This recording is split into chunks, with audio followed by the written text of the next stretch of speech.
China's space industry in the new era. The three astronauts completed 2 spacewalks, installed shields to protect the space station against fragments from space, and carried out maintenance as part of their task. For more, we are joined by Zhang Fan, Associate Professor of Astronomy Department of Beijing Normal University. What are the most significant achievements of the Shenzhou 18 mission during their 192 days in space? Right, so they are the third crew up there during the application and development phase of the space station, which is the regular running of the space station at a scientific laboratory. So their most significant job up there is to do science experiments. So they did over 90 experiments. So some of their experiments involve raising zebrafish, so the first vertebrate animal being raised in space. They will study how space environments affect animals that way. And there are other sort of mechanical studies on how lubricants can work in space, that sort of thing. So that's their main job, to run science experiments. Yeah, and Ye Guangfu has now become China's first astronaut with a cumulative time in space exceeding 1 year. How significant is this, and what does this mean to China's known space exploration programs? Right, so that informs on what the human body can really take, especially whether the Chinese procedures for really making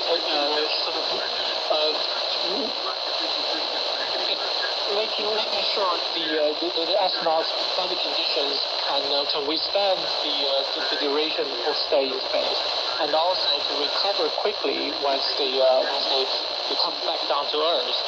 The reason why that's important is because eventually, so currently we're doing 6 months rotations, and that's a little bit frequent, which means every 6 months you do a very expensive launch of the whole vehicle up there.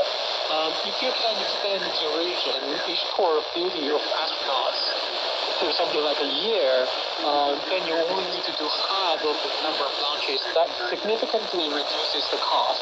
So whether that's possible, a viable option, that really depends on sort of the information gathered from, for example, Ye Guangfu's emissions.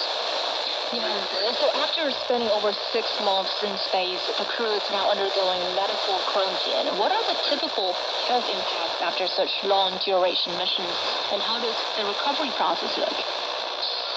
So initially they would spend 3 weeks in quarantine because they have been in a highly sterile, sort of very clean environment in space. So their immune system is weakened. So they will spend certain amount of time in quarantine to recover their immune system. And then afterwards, they'll rest for about a month. And then after that, there will be 3-4 months of exercise. For example, they'll use treadmills submerged in water so to reduce the weight of astronauts being felt.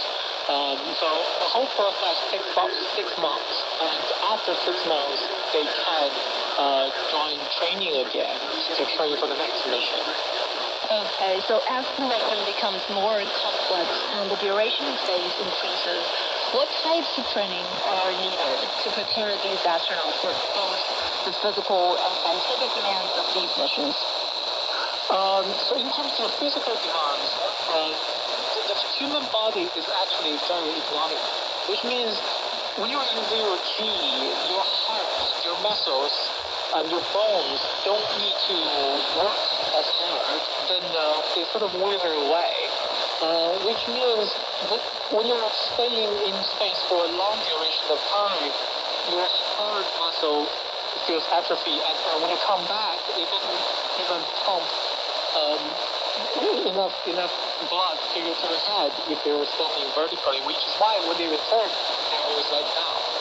So in terms of the physical strength, you need to both on the ground, pre-mission and during the mission, and especially before the return, you need to exercise rather vigorously to be able to train your muscles to to be able to withstand the re-entry. And also in terms of the scientific training, it's becoming more and more complex. They're doing a huge number of experiments. Some of them are so complex now. For example, in the Shenzhou 19 mission, they'll take scout flight up there. And later on, there might be even mice.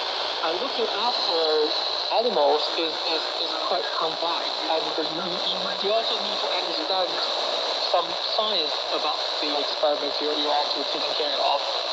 So in the future, you'll see more payload specialists. They're actually scientists going out there. So that training is no longer just the astronaut training. It's lifelong training as a scientist as well. Okay, and actually